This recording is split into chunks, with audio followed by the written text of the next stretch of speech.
Stablecoin is definitely one of the greatest opportunities for now because, first of all, it is a large value storage that people need to deposit some underlying assets first, which makes them like very trustworthy assets. And also cross-border payments and the stablecoins are starting competing against each other in terms of. Is there anything interesting you've seen recently that's thrown up good opportunities with that kind of trade? The market is quite stable, right? But BTC and ETH, these two assets quite often generate like negative funding rates or zero funding rates because.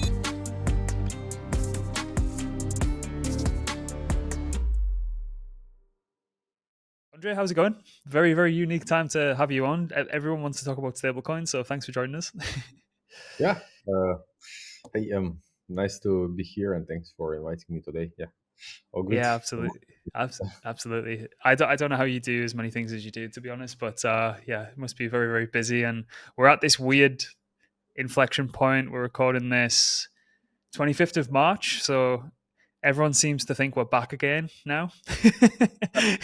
Any insight onto that?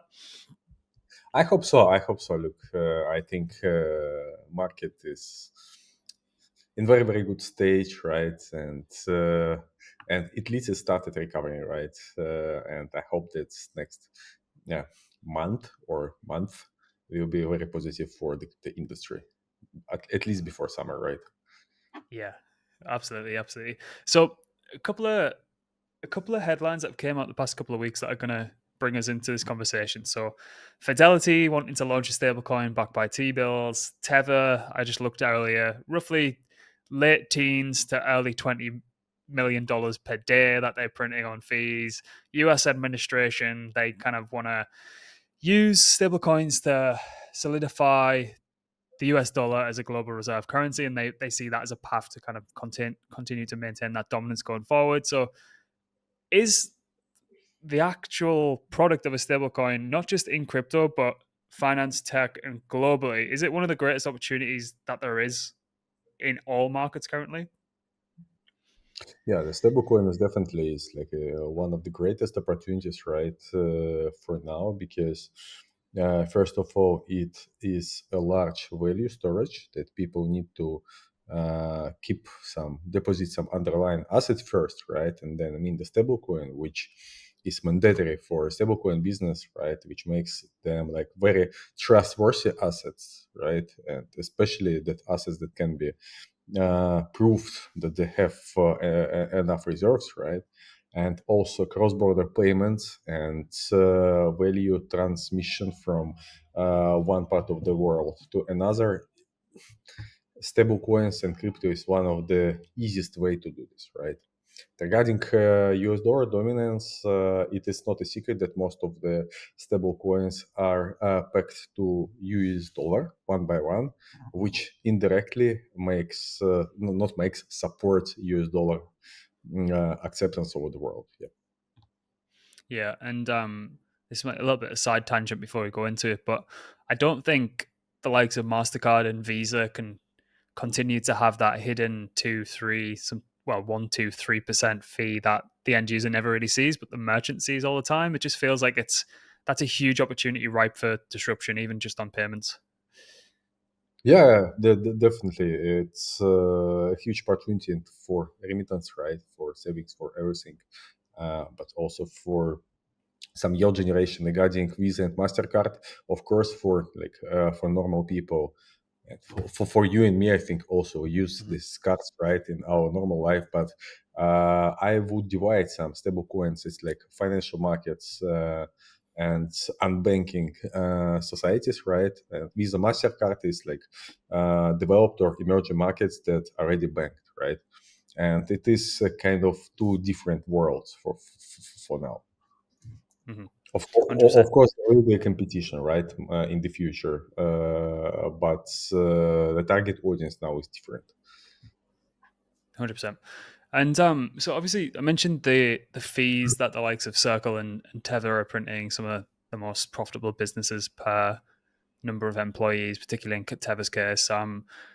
There's a bit of a weird dynamic though, because I think we're at this point where people are expecting rates to slowly come down. How quick that accelerates, we don't know.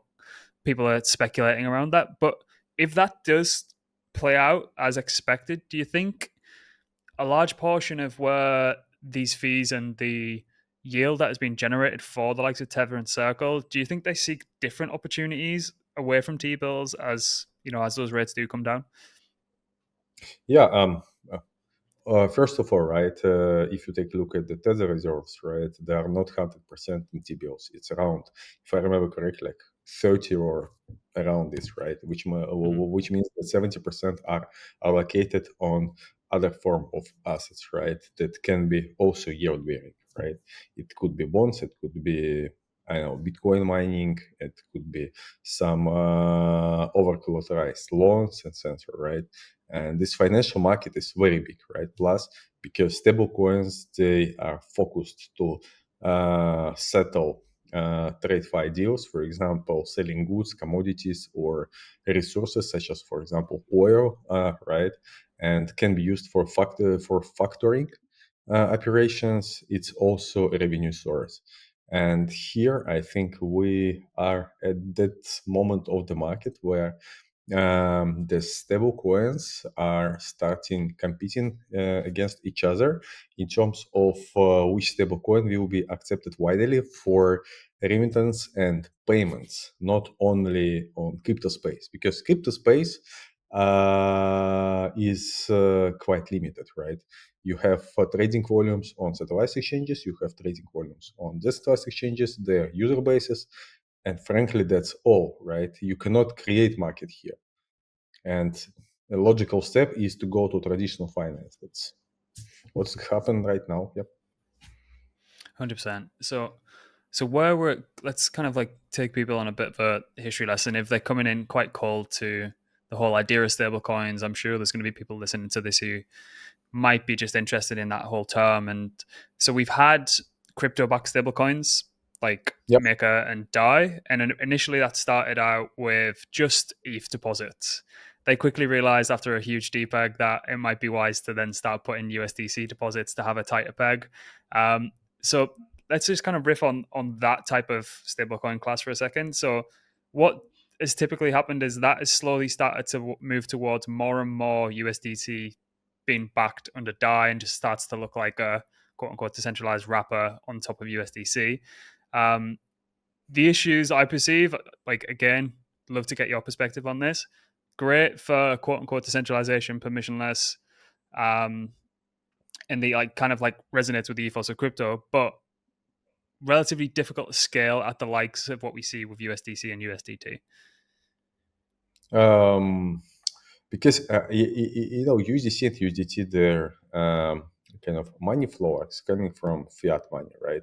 Mm-hmm. Then, for example, DAI flow is coming from, as you said, right, from USDC, right?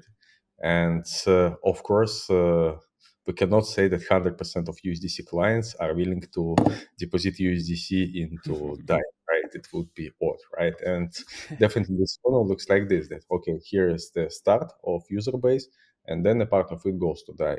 And and DAI cannot be larger than USDC because it is it kind of depends on USDC TVL, right? This is one thing, right? And also a question, right? How you mentioned a very good point regarding Ethereum DPEC, right?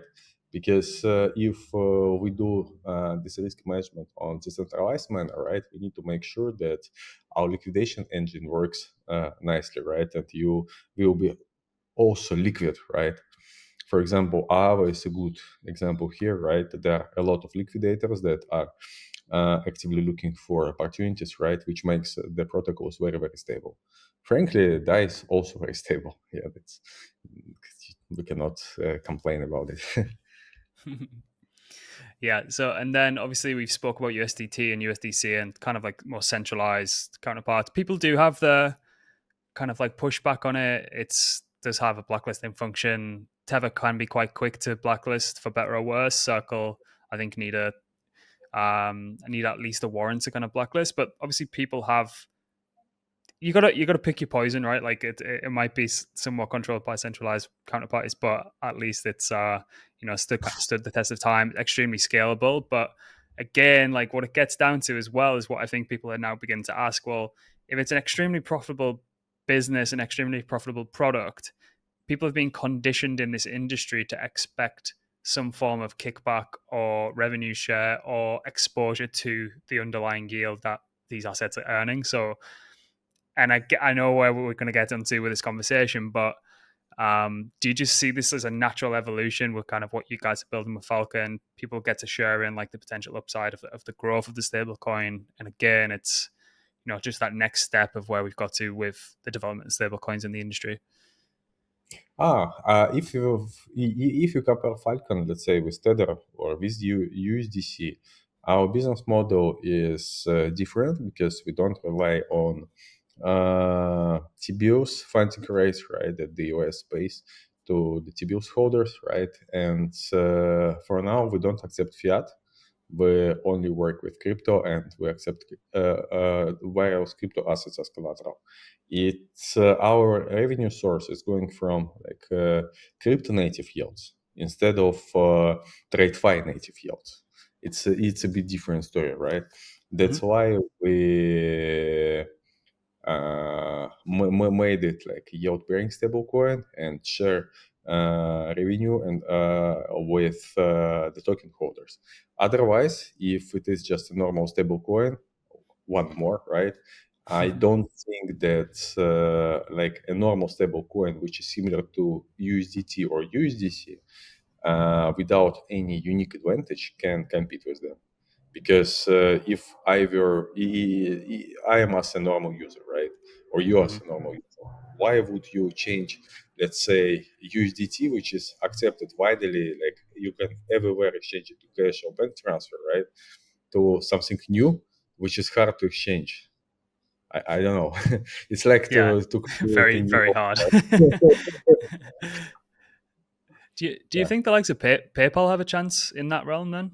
Like people who already have, I suppose, distribution of users and maybe even Uh, Mastercard and Visa as well to a degree. um, I'm not sure because PayPal is a payment system, right? And Mm-hmm.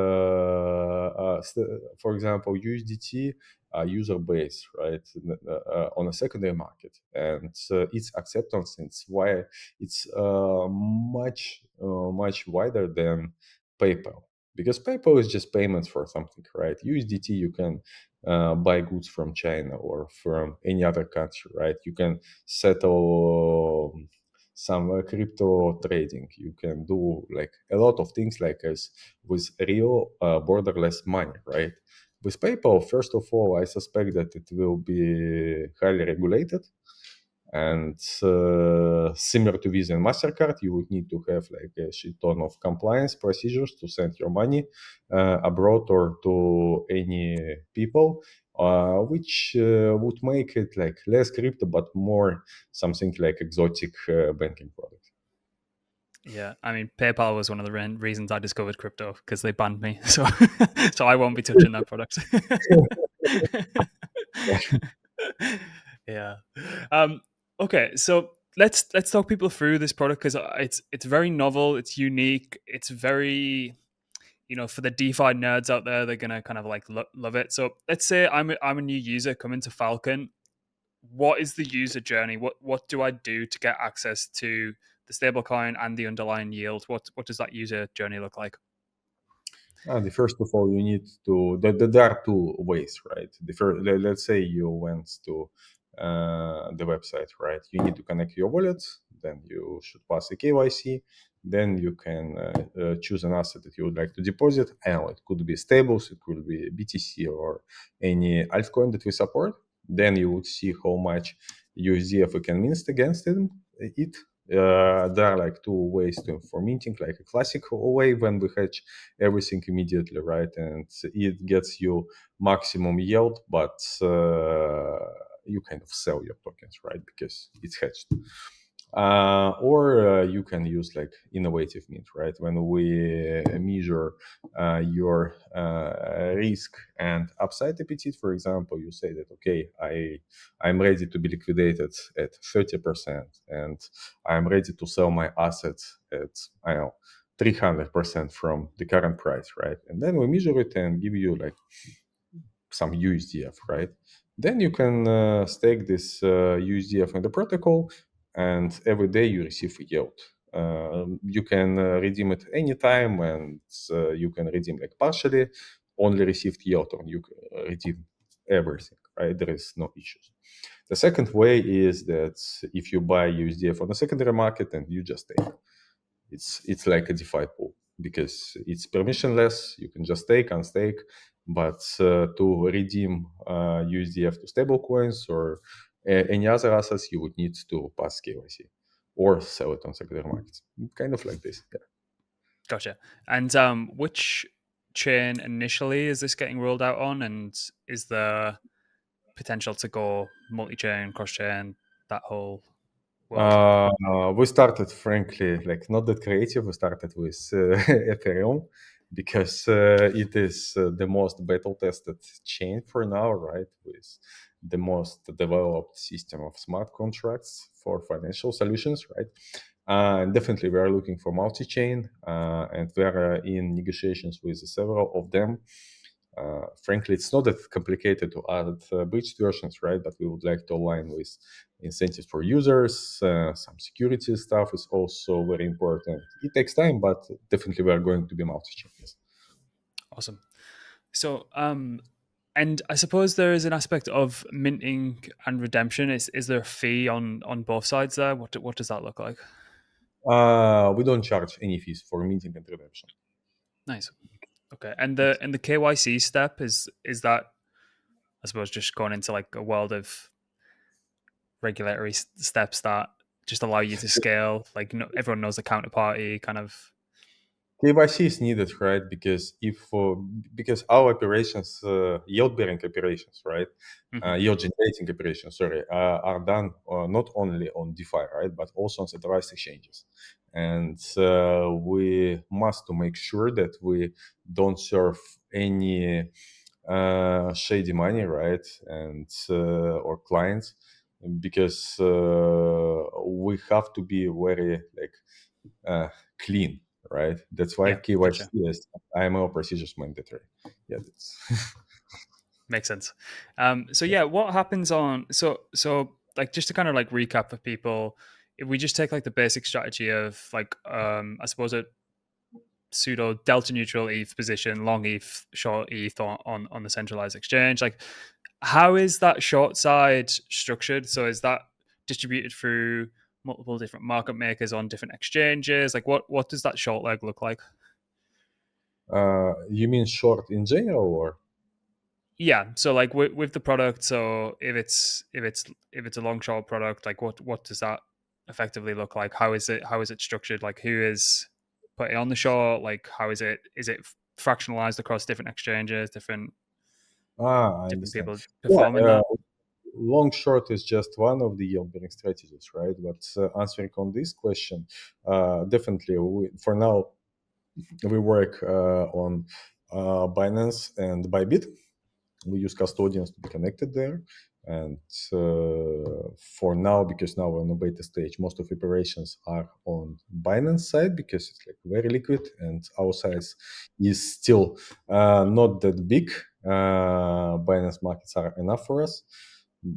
But for spot position, we use DeFi pools. We use also Binance, and we use staking pools because we are seeking for like a larger yield for our spot position as well. Yeah. Gotcha.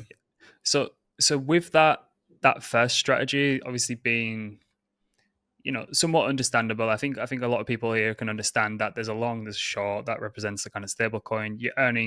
Typically you're earning yield on both sides. How much more exotic can these strategies get to generate yield? Is there any that you guys have announced that you can reveal now, or is that what Yeah, we're kind of?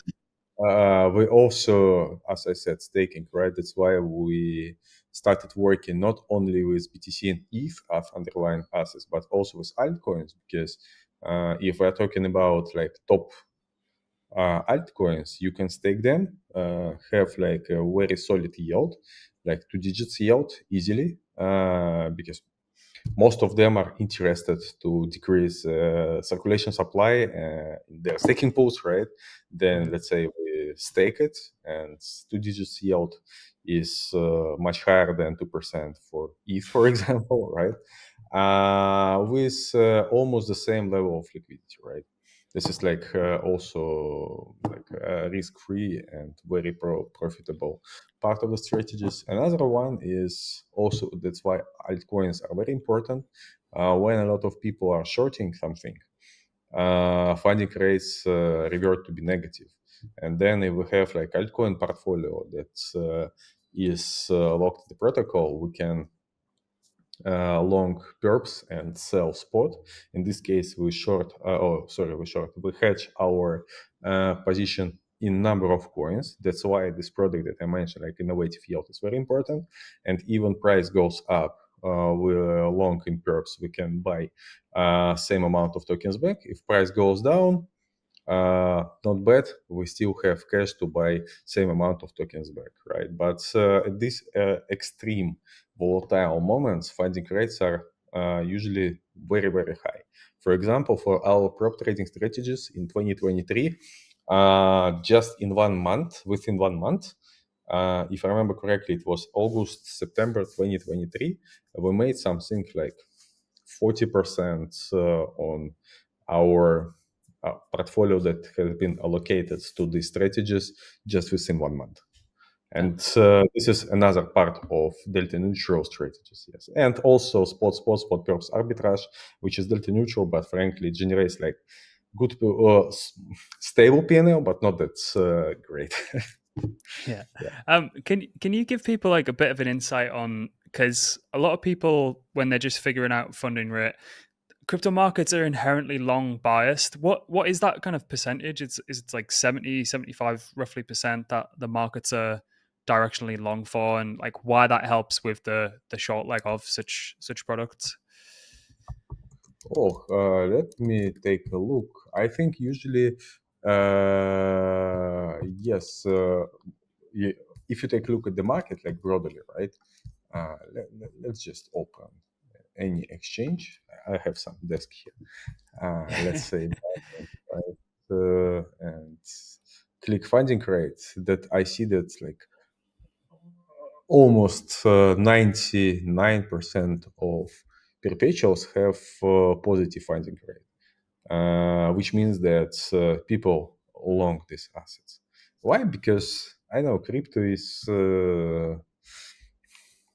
about, I know, belief or faith in a bull market, right? This is like a soul of crypto industry, right? And so that's why people long it. I don't know how to explain why people do it, because they do it. Belief, I suppose. Yes, yes, yes, yes. Yeah, and then obviously that, because everyone wants to be directionally long, that throws up Yeah. some very interesting yield opportunities if you're willing to take the short side. Is there anything interesting you've seen recently that's thrown up good opportunities on with that kind of trade? Uh, for shorting, what do you mean? For funding rates? Yeah, for like I suppose more on the funding rate side that didn't necessarily match up with the market. Look, market is quite stable, right? But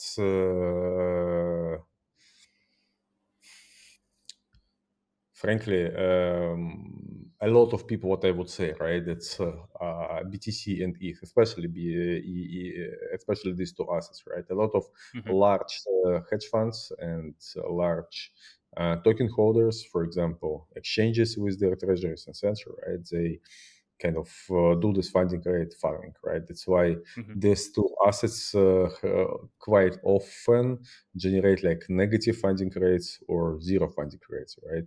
I think while time is flying, we would see that funding rates uh, farming profitability should decrease on BTC and Ethereum over the years.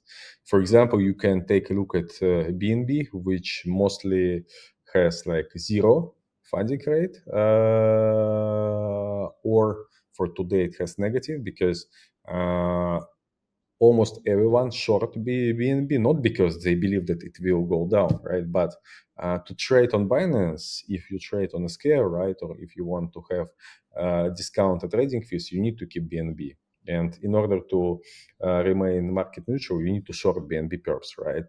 Which makes that every smart Binance trader shorts BNB, and then the whole market shows BNB, and I think that's equal, right? Long and shorts there. For today, shorts are more. But stable altcoins, they are still promising, and with the market growth, I think open interest for them definitely will grow together with market volumes, which will make this market capacity larger than now. But Gotcha. still, it is quite a limited profitability that can be achieved. Yeah. Gotcha. Do you think do you believe any on-chain perps platforms could provide like a venue for any of these trades? Yeah, definitely. Frankly, there is no difference, right? So you just Yep. farm some funding rates, right? But with DeFi platforms, we are also in talks with like almost with the 10 of them.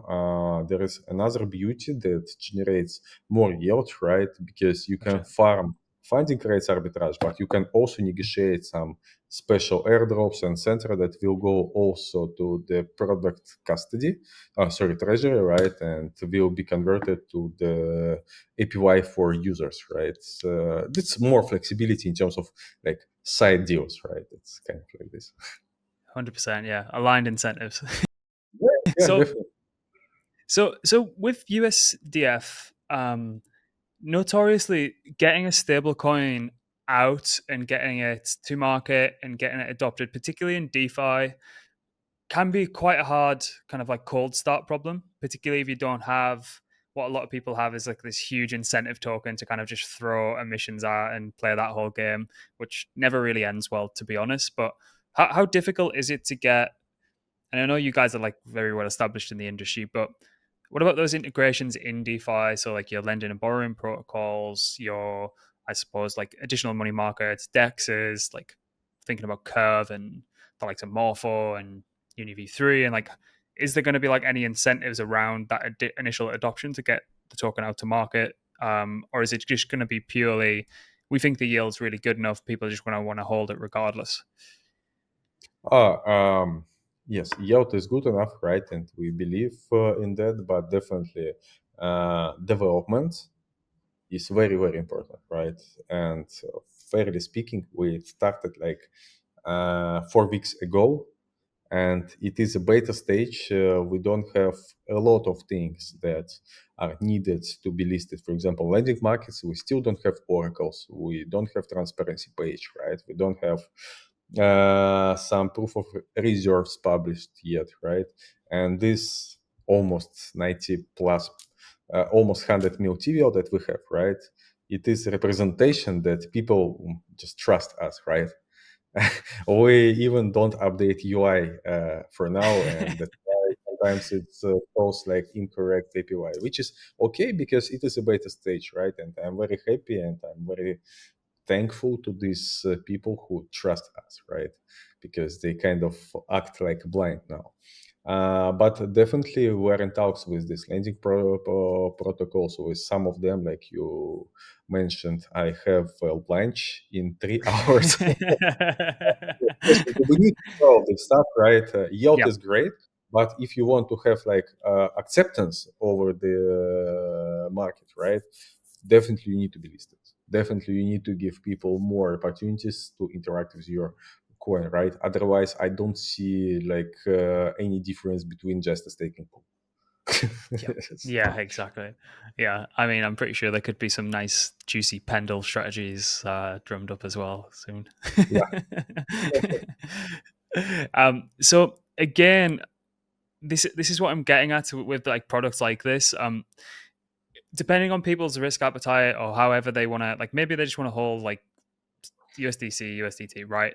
But I think where we're heading now is I'm starting to see a lot more cards come online. So each ecosystem typically has a quote unquote like crypto debit card, just load it up and be able to pay. But what I'm also seeing is, well, why would you not want a stablecoin sat in that wallet that you can also pay with that is also just earning you yield whilst you sleep or just go about your day? So like that's kind of where my head's at with this kind of thing. And do you think that there's going to be any, I suppose, payments integration with like ecosystem cards? Or I know Binance have a card, Bybit have a card. It would be great to just be able to be sat in the likes of USDF, earning while it's sat there, and then you can go about your day and kind of pay for whatever you need to pay for. Look, it would be definitely great, and we're in talks with a few banks, but it's just preliminary discussions, right? Because I think this point will be important and achievable once we have something around 1 billion TVL, when we have a voice, right? Because now Yep. we reach out to them. Yes, they know me, and most of them knows, right? They know our mother company, right? But when I came up with 100 mil TVL, right, at the beta stage with no prop stuff, right? Of course, no one just directly rejects it, but it doesn't look like proper request, right? I think it's better to wait. We are waiting. We are focused on TVL growth, on stability improvement, on transparency, right? And once these three things are fixed and achieved, we will move forward to trade fine and cards. But definitely, this idea is quite cool. Yeah. Yeah, I'll just double click on the mention of TradFi as well. I think we've seen some products in the market like the likes of Athena and Ondo and things like that push towards that angle. Do you think now, obviously, from a size and volume and notional, it makes sense, obviously, to push towards that. Do you think that's where the industry is going to head? Like, try and capture that market and try and you know get in front of a lot of institutions and show them the power of what this could be? And like, do you see you guys going down that road? Is it like a little bit further ahead? As you say, you've got a long rollout happening currently, but is it something that you're kind of focused on? You mean adding TradeFi and traditional, like real world assets Yeah. into the Well, protocol? I suppose it's both. It's would you ever see a, I suppose, an institutional product built on top of what you're Mhm. doing with Falcon, or like even I suppose the underlying as well? Like, could you, I suppose, take on maybe real world assets as a collateral type as well? This is definitely in plans, especially regarding reward assets, because, for example, in terms of stability, right, there is no difference if it is BTC or nicely traded stocks, right? For example, you can accept like Tesla stocks, right? And it is super liquid, right? And you can hedge it same to BTC. But another thing is how to generate yield on top of this Tesla Mm. stocks, right? It is additional kind of exercise for us and for other market participants to think how to monetize it, because it sounds cool and frankly is great, and it can create some form of a bridge between like crypto and traditional world. For example, I put like Tesla stocks, right, and means USDF then exits to BTC, right? It's kind of indirect swap from Tesla to BTC, right, which is cool. Mhm. But how to make business on it, I don't have this clean answer yet. We're thinking, we're definitely thinking, and frankly, we're working with a few construction companies in the Middle East in order to tokenize their real estate. It is not directly connected to USDF, Falcon dollar issuance, but I think this form of business can be interesting because Middle East real estate is very liquid. You can easily find buyers for it, and a lot of crypto people are willing to buy and pay crypto. This can be a good exercise, right? But then we need to fix some things regarding liquidity, stability, price stability, right? Hedging stuff. But definitely, I agree with you that it is a future step of synthetic dollars and stablecoins developments. When we develop and fix these issues with liquidity and hedging Hmm. and yield bearing, we will go to TradeFi. But anyway, markets will be merged in the future, I do believe. 100%.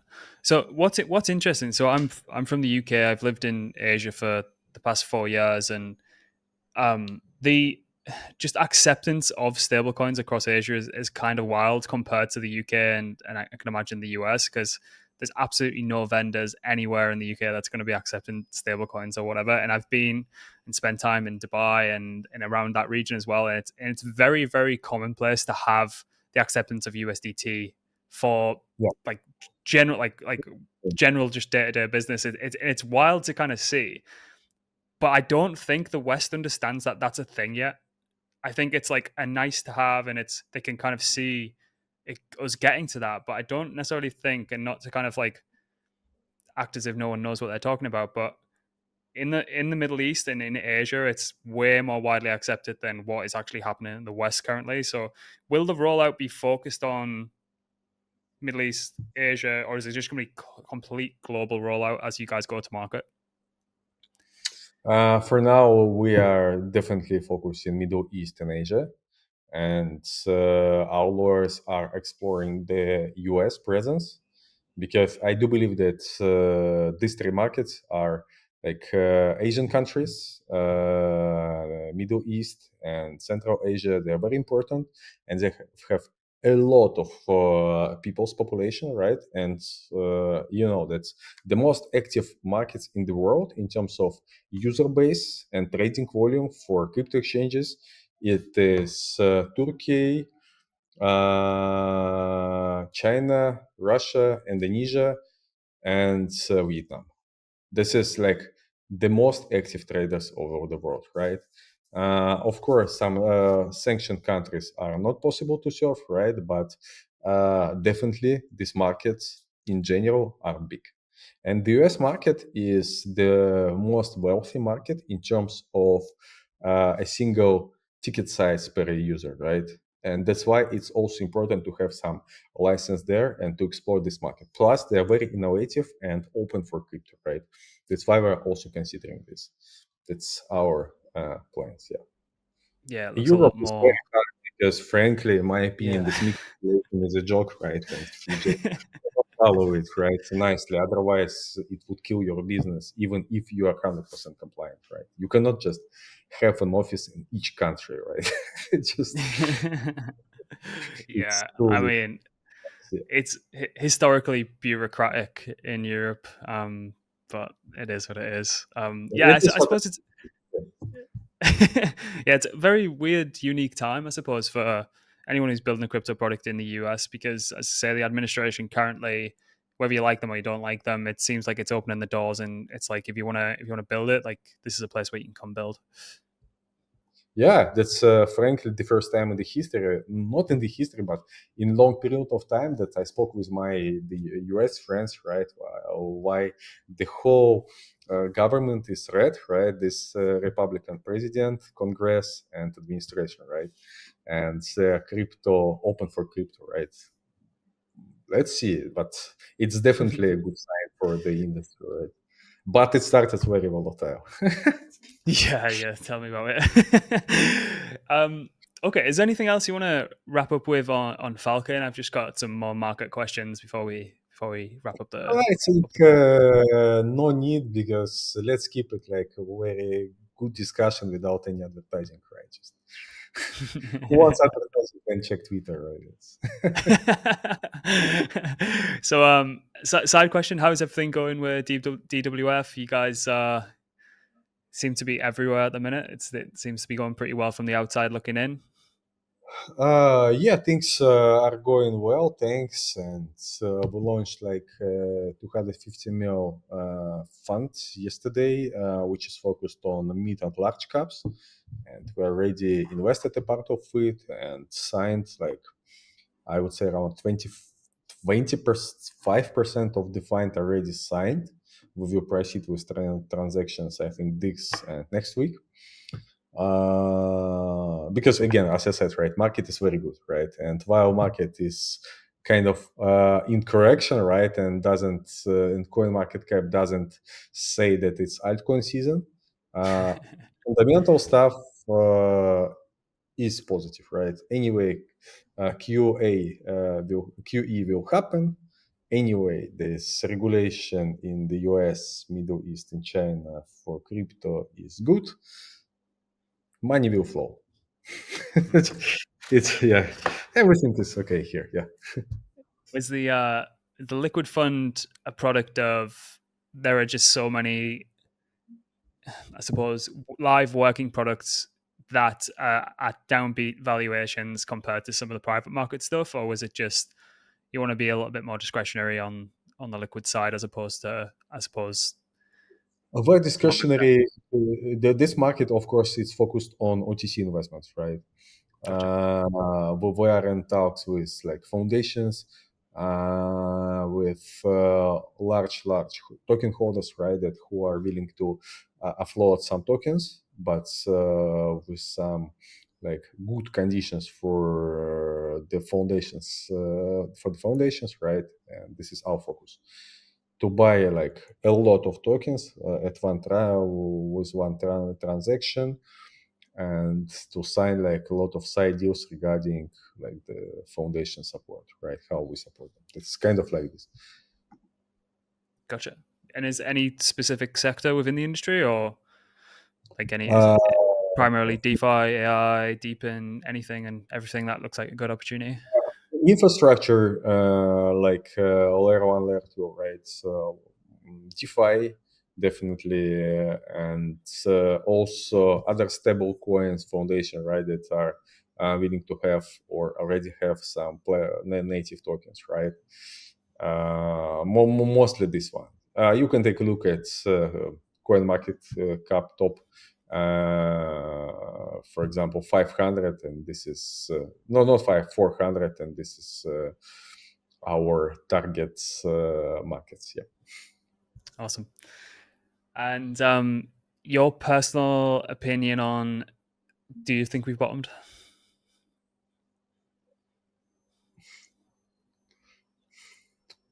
I think we're about to. Okay. Yeah. No We financial advice, anyone listening, but right, right. Yesterday, the day before yesterday, we closed all our short positions. Uh,